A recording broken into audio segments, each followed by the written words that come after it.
is. I'm a real estate investor in the city of San Antonio, Texas. Go Spurs, go! Man, they're not having a very good time right now. Anyways, I really appreciate the opportunity to share a little bit of information. What we're going to cover today is focused on owner financing for really for beginners. And when I say beginners, I don't mean necessarily the ones that don't even know what owner financing is. What I mean is for the beginner investors who are wanting to start to dabble in owner financing. In the next few minutes, what I'm going to focus on is to hopefully change your mind a little bit about how money works, educate you a little bit about how money is able to mean different things under different circumstances. And the focus on this is going to be negotiations. I want you guys to get very good at negotiating owner-financed transactions. Now, before we start, a couple of details that I want to say is when I am referring to the financing that a seller provides you, I will use the term seller financing. When I am referring to the financing that you as an investor will provide an end buyer, owner occupant, end user, that is owner financing. The reason that's kind of important is a lot of people confuse the two terms and they can be somewhat interchangeable, but if we focus on the terminology, we'll really be able to understand the difference. So seller to you, I call it seller financing. I think Grant uses the same terms. A few of us in the industry refer to that as seller financing. When you wrap that mortgage and then carry the note and finance it to someone else, to the end user, that's referred to as owner financing. So the topic of today's video, of today's course, is make the seller finance your deal and never, ever run out of money. This is a similar presentation that I was privileged enough to do on stage at a Propelio event. Big shout out to the guys at Propelio, Brian and Daniel. They have spent tremendous amount of effort and resources and time and energy to provide this free platform for you guys. I hope you guys take advantage of it. I hope you learn. I hope you stop, you play, you take notes, and it really becomes a way for you to expand your knowledge.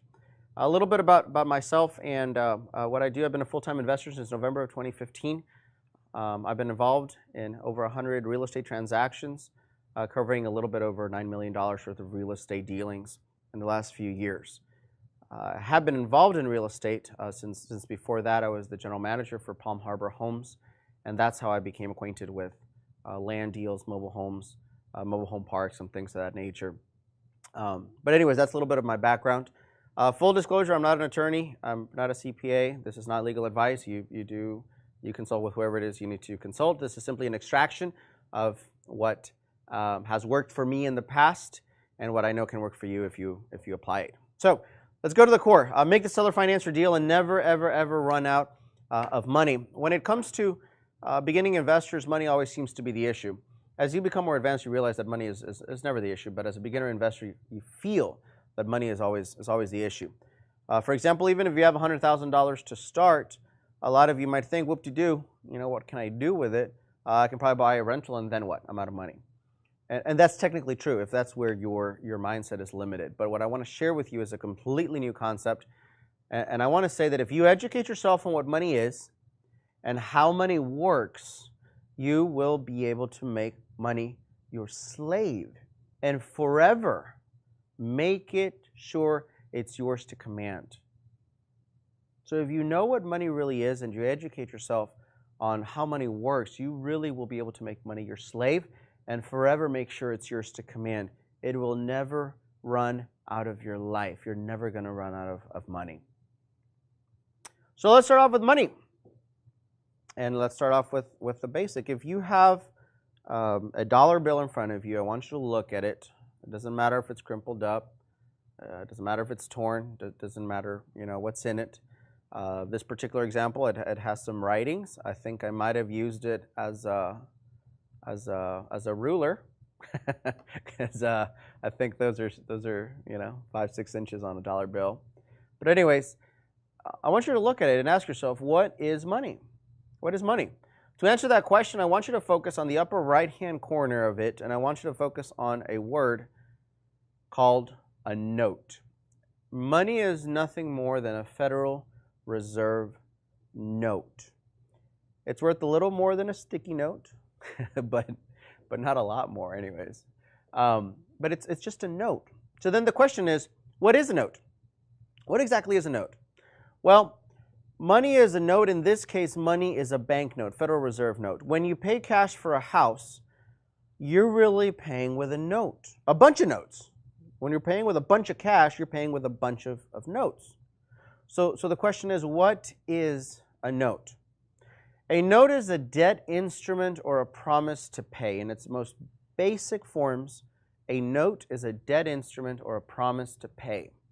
Now, when it's applied to money, a dollar bill is a debt instrument that promises to pay or to be worth whatever the bill is for. In this case, $1 worth of goods and services. So I'm going to say that again. In the case of money, a dollar bill is nothing more than a promise that it's going to be worth whatever we agree that it can purchase in terms of goods and services. Does that sound kind of ambiguous? It is. That's the reason why in 1954, a $1 bill could purchase a gallon of milk, a loaf of bread, and a dozen eggs. And today, it can't even buy you a half dozen a half loaf of bread, because the meaning that we've attached to it has changed. So that's really all money is. I mean, it's an instrument where we all agree in the community that it's worth something, and that something changes, which kind of sucks. But anyways, that's what a note is. That's what money is. So a couple questions is, what else is a note? Well, an IOU to my friend Jimmy to pay his beers, that's a note. You know, not a very good one, but it's a note. Coupons are notes. A handwritten check, that's a note. If you write someone, here, this check is good for $200, well, you're promising that if they take it to the bank teller will give them $200 in banknotes, in cash. But, you know, handwritten check, that's a note for sure. What else is a note? One of my favorite notes is promissory notes. A promissory note is a signed document containing a written promise to pay a stated sum to a specified person or to the bearer at a specified date or on demand. That's a lot of words right there. So bringing it back to a nutshell, bringing it back to simple terms, a promissory note is a signed document, so it must be signed. It must be a written promise to pay either a stated sum to a specified person or to whoever holds that note. That's what that is. That's a promissory note. By the way, promissory notes are not filed in Bexar County county records. Only deeds of trusts. These are always kept private. Now, when you get a seller to accept a promissory note instead of a bank note, instead of cash, what you are in fact doing is making your seller finance your deal, and under those circumstances, you will never run out of money. Why? Well, I got news for you. If you go out to Home Depot, to Office Depot or Office Max or Amazon, and you buy a printer, and you decide to say, I'm going to print me some bank notes, you're going to get in trouble. You're going to go to jail. You can't print. You cannot print bank notes. You cannot print cash. However, if you take that same printer, how many promissory notes do you think you can print? You're starting to see what I'm saying? You can literally print as many promissory notes as you have ink and paper. That is the power of it. So when you get the seller to accept a promissory note instead of a bank note right now, what you are doing in fact is you're making the seller finance your deal. You don't have to go get the bank notes. And under those circumstances, you're never going to run out of cash. So let's get down to the nitty-gritty. 3 ways to get the seller to finance your deal. Negotiation, education, give them more value. So let's talk about those 3 things. If you're using traditional wholesale numbers, these are just traditional wholesale numbers. If a house has an ARV of $100,000 and it requires $10,000 in repairs, and you want to make a $5,000 assignment fee, the most you can offer is $55,000 in bank notes. Are we on the same page? So again, if a home has an ARV of $100,000 and it requires $10,000 in repairs, and you want to make a $5,000 assignment fee, by the way, I'm using 70% of ARV minus repairs, the most you can offer is $55,000 in cash, in bank notes. However, if they accept promissory notes, you can give them pretty much all the value that they want. What do I mean by that? Well, the key here is terms. Now, the terms basically outline what the monthly payment of bank notes, the exchange of bank notes on a monthly basis, will be if they originally accept a promissory note. So, Mr. Seller, if you originally accept a promissory note for the house, that note will outline how many bank notes or cash I'm going to give you on a monthly basis for X amount of time. So key here is terms. What are some popular terms or offers that will always give them more value and keep you incredibly profitable? These are some of the offers that I make on a regular basis. Now, keep in mind, in order to understand the value, if you were doing a wholesale offer approach, you were kind of maxed at $55,000, right? $100,000 home, $10,000 in repairs, $5,000 assignment fee, you're kind of maxed at $55,000. So let's see how by offering asking the seller to accept a promissory note, you can give them more value. Offer number one, let me pay you $100,000 for the home that's worth $100,000. Let me ask you something. Let me make a pause here. Would anyone in their right mind, as an investor, ever pay $100,000 for a home that's worth $100,000? There's no equity in the deal. You know, it might be on the neighborhood that you want, but there's no equity. There's nothing really there for you. I can't imagine an investor ever willing to pay $100,000 for a $100,000 home. I'm going to up the ante.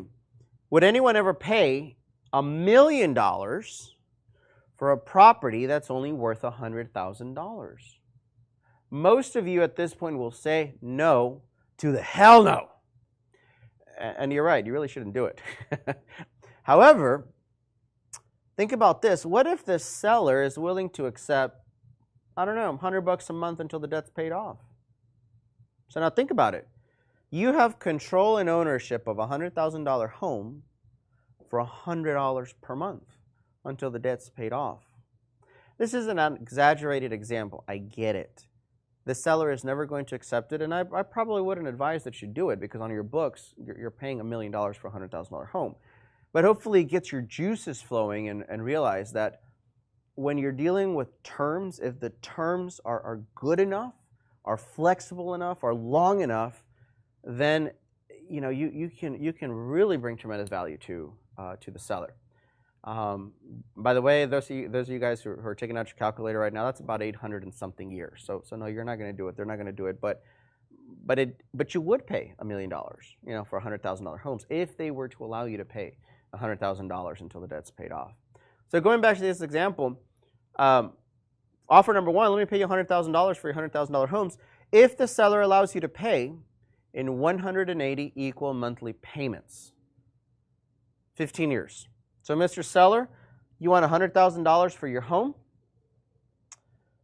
I can either do $55,000 cash now, and I understand you're not very happy about that, and I understand that, but that's what I can do. In the back of your head, you're thinking as an assignment deal. But in the back of your head, you're also thinking, how can I keep this deal? Well, Mr. Seller, option number two, I can give you $100,000 if you let me pay over the next 15 years in equal monthly payments. That's going to come out to about $555 per month. Now, at this point, the seller might ask you, well, how much money are you putting down? To which I usually answer, I'm sorry, can you repeat that? Yeah, how much money are you putting down? I'm sorry. I'm not fully understanding. Usually, I put money down when the bank is lending me money. Are you lending me $100,000, Mr. Seller? Because if you are, that's a totally different conversation. But as far as I know, the only transaction that was currently happening is you're trying to sell me your $100,000 home for $100,000, and the only thing I'm talking to you about is I'll do the deal if you let me pay you those $100,000 over 180 equal monthly payments. That's the extent of my conversation. So if you're willing to do that, then I can pay you the $100,000. So if you noticed, I never talked about down payment. I also never used the word seller financing. I didn't use the word amortization. I didn't offer any interest. And I'm not going to offer any interest if you're not giving me any equity. You want interest? You need to give me equity. You want interest? You need to give me equity. Or you need to give me 30 years. Totally different conversation if instead of 15 years, you give me 30 years to pay. If you give me 30 years to pay, then yeah, I'll give you prime rate. I think prime rate's like, what, 4.65 right now or 4.85 or something? I'll pay you that if you give me 30 years. But right now, the only thing I'm focusing on is you want $100,000, this is how I can get you $100,000. $100,000. 180 equal monthly payments, $555 per month. Now, what's going to be the result of doing that? Well, you're going to sell the house for $115,000, a little bit more than what you bought it for, with $10,000 down.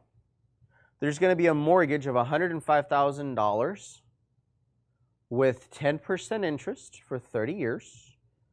You're going to charge interest because that's your business. You're an owner finance person. You're an owner finance professional. You're going to charge 10% interest. And you're going to do it to 30 years because you want a qualified mortgage. You want a QM mortgage, 30 years. That's going to produce a monthly payment of $920 per month. Principal and interest only. We're not concerned with taxes and insurance at this point. It's going to produce a monthly payment of $920. Now that is going to produce, if you take the $920 and you subtract the $555 per month that you got to pay the original seller, that's going to produce a monthly spread of $365 per month for the first 15 years. Remember, your underlying mortgage, the seller financing agreement that you had, was $555 per month for 15 years. So that $365 monthly spread, this $365 monthly spread that we were talking about, that's only for the first 15 years. What happens after the first 15 years? Well, after that, your seller financing agreement has been paid off. The $920 that are coming in, that's yours. And that's for the next 15 years. Do you guys want to see the potential power of getting the seller to finance your deal? This deal that we talked about, $100,000 home, if the seller agrees to accept 180 equal monthly payments, will generate over the next 30 years a total profit of $240,700. Is that worth your trouble? You think that's something that you can work with? Do you think that's something worth learning a little bit more about? Now, if you think that it is impossible to get a seller to accept 180 equal monthly payments, you are dead wrong. I can show you HUD after HUD after HUD after HUD where they accepted equal monthly payments, sometimes over 10 years, 12 years, 15 years, 18 years, 20 years, equal monthly payments. Now, when you offer equal monthly payments, what you're positioning yourself is to get into a deal with zero down. I didn't talk about down payment. 0% interest. I didn't talk about interest. And fully amortized situation. You can then wrap that seller financing agreement with a very nice owner finance agreement where you do take a down payment and you do collect a nice interest and you sell for a little bit more and it lasts for a lot longer, that debt. That's how you're able to do a $240,700 profit on a little rinky-dink $100,000 home. Can you imagine what you can do if this was a $150,000 home, $200,000 home, $300,000 home?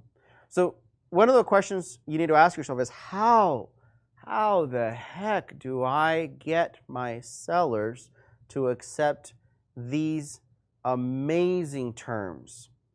Well, negotiation is one of them. We've talked a little bit about it. The second thing that I want to talk to you about is education. Don't be afraid to take a $1 bill and educate your your sellers as to what money is. Ask them, have you ever seen how money is nothing more than a Federal Reserve note? Have you ever asked yourself, what is a note? Have you ever wondered what other things are notes? Because Mr. Seller, if you're willing to accept other kinds of notes, I can get you the $100,000 that you want for your $100,000 home. But first, we need to educate, and we need to talk a little bit about exactly what money is. It's nothing more than a note. It's nothing more than a promise to pay. And if you're willing to accept a different promise to pay, we can definitely do some business together. The third thing that I kind of shared a little bit about, which is something that I want you guys to learn, is find ways to give them more value. Do you think it's more valuable to give them $100,000 versus $55,000? Yeah, you're almost doubling their money. Absolutely. Furthermore, I want you to start thinking about the value of receiving monthly income over 10, 15, 20 years versus a lump sum. There's a documentary out there. Man, I can't remember the name of the documentary. I think it's called The Lottery Effect. But it talks about how statistically, it doesn't matter how big or how small of a lottery, whether it's $100,000 or a $10, $100 million lottery winning, there is something called the lottery effect, in which a person who has come across a large sum of money in their lives within a period of 3 to 7 years will almost every single time return to their original position of wealth in their life that they had before they won. In other words, they blow their money.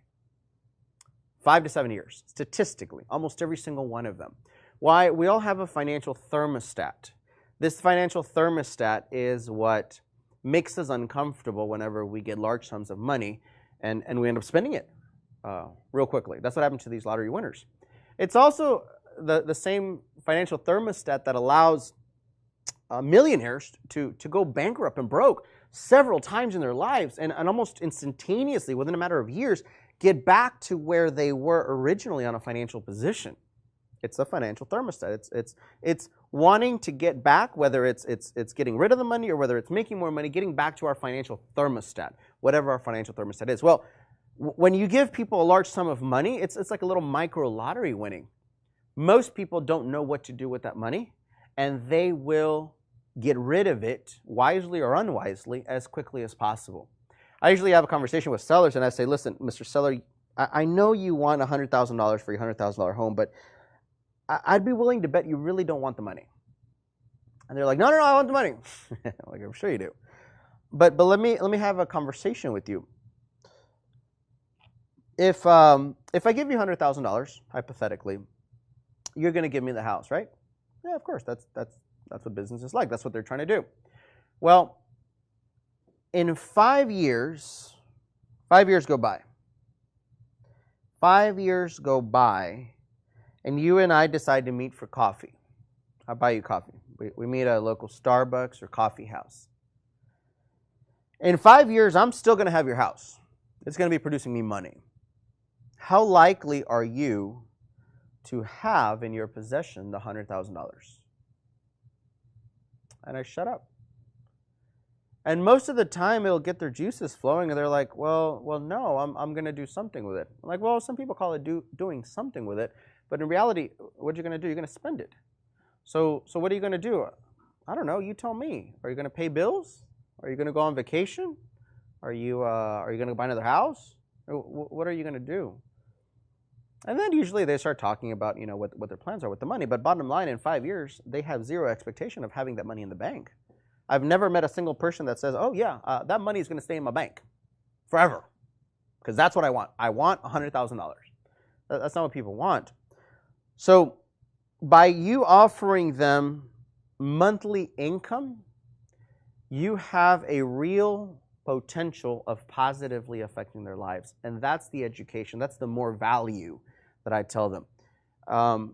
Listen, Mr. Seller, if I give you $55,000, which that's all I can give you under a cash now situation, your grandkids, your kids, your brothers, your sisters, your family members, situations are going to come about, and there's a very big likelihood that in a couple of years you're just not going to have it, and the benefit of it is going to be gone.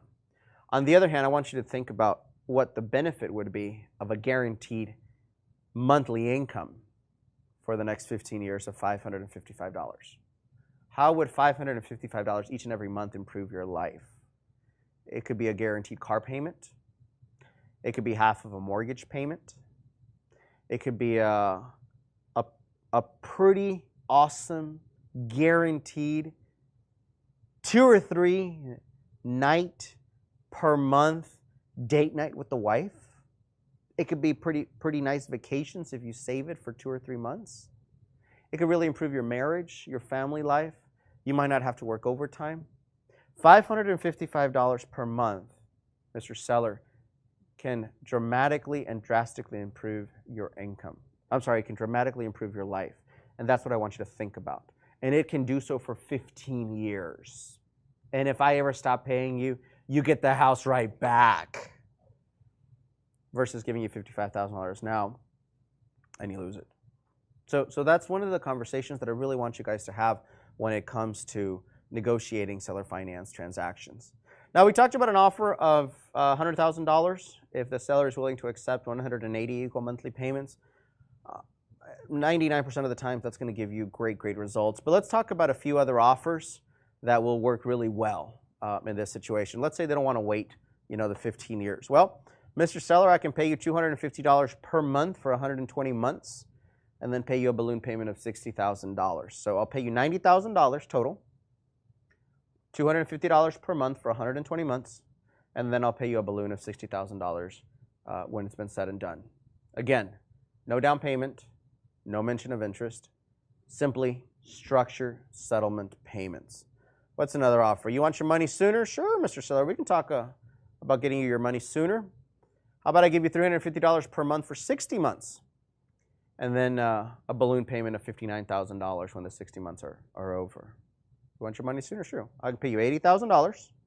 So if you notice, every single time the seller says, no, can I have my money quicker, 2 things happen. One, the monthly payment changes, and the total amount changes. So you're going to give me less time. That means you're giving me less value, which is fine. I'm totally okay with that. You're going to accept less money. In this case, we're at $80,000 for a home that's worth $100,000. I'll pay you a little bit more per month, $350 per month for 60 months, for 5 years, and then we'll have a balloon payment of $59,000. You want your money quicker, Mr. Seller?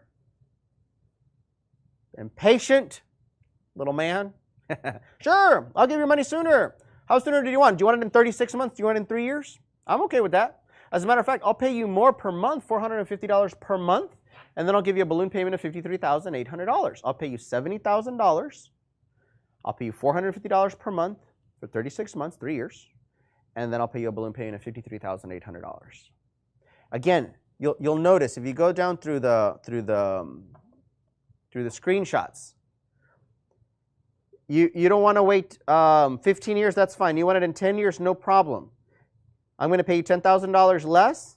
I'm going to pay $250 per month and then a balloon payment of $60,000, and you're going to get your money in 10 years total. You don't want to wait 10 years? Not a problem. What do you want, 60 months? I'll pay you a little bit more per month, $350 per month for 60 months, and then a balloon payment of $59,000. You are getting the total amount less. Yes, Mr. Seller, the less time that you get, the less time that you give me, the less money I can give you. But at the same time, the value that you're getting is that you're getting your money sooner. You want your money sooner? No problem, Mr. Seller. How does 36 months sound? I'll pay you $70,000 for your home worth $100,000, $450 per month with a balloon payment of $53,800. You want your payments sooner? Not a problem, Mr. Seller. Just let me pay you in 12 months. Can you just give me 12 months? You didn't want to give me 15 years. You didn't want to give me 10 years. You didn't want to give me 60 months. You didn't want to give me 36. Can you just give me 12 months? I mean, is that okay? I'll pay you $60,000 for your home worth $100,000. So just by waiting, if you want your money now, I can only do $55,000. But if you just wait 12 months, Mr. Seller, I'll give you an extra $5,000. You see how it kind of works? The more time you give me, the more money I give you. The less time that you give me, the less money I can give you. It makes it very, very logical for sellers. It makes it's a very, very approachable presentation. And at the end of the day, they're not going to feel that you're trying to steal their property or that you're lowballing them, because it's a scaling effect. I'll give you the $100,000 if you give me 15 years. You don't want to give me 15 years, no problem. Give me 10 years, fine. I'll give you 90. You don't want to give me, you don't want to give me 10 years, fine. Give me 5 years. I'll give you 80. You don't want to give me, fine. Give me 3 years, fine. Just give me 12 months. I'll tell you something. The most. So there's two offers that people tend to gravitate towards the most. The first one that they'll take is 180 months, equal monthly payments. Usually they don't even bother asking about down payment of interest, because I didn't talk about down payment of interest. I didn't use the word seller financing. I didn't use the word owner financing. I didn't use any of these financial words. I just said, let me pay you over time, and I'll pay you all the money that you want. That's the first one that they usually take the most. And the second one is this one. I don't know why. They don't take the middle ones. They take this one. They're like, you know what? Maybe I don't need the money right away. Maybe I can wait a year. So then what do? Well, I go ahead and take ownership of the property, and I give them a note for a balloon payment of $60,000 in 12 months. And what do I do with the property? I put it on the MLS, and I can probably sell that property for $75,000, $80,000, $85,000, $90,000. Once that property is purchased from me, I pay my underlying mortgage with that seller, and I made a nice wholesale transaction. So what's the summary of all this? If you learn what money is and how it works, you can always find more of it. Now, it's my goal that you find this beneficial to you, that you take the time to educate yourselves on how to make the seller finance your deals. And I promise you, if you get really good at this, you will never, ever, ever, ever, ever run out of money. I certainly hope you guys have enjoyed yourselves. Here's my contact information. Again, my name is Dan Diaz, full-time real estate investor in San Antonio, Texas. If you're ever in town, please give me a call. There's my mobile number, my office number. I'd love to connect over coffee or lunch or drinks or bourbon or whatever you like. There's my email address, website, Facebook, and Instagram, and a real pretty picture of me with my wife when we got married. So again, a big shout out to Ryan and to Daniel and to all the guys at Propelio for making this possible. I hope you guys derived tremendous value from this, and I hope you guys go out and do some deals. You guys have a great one.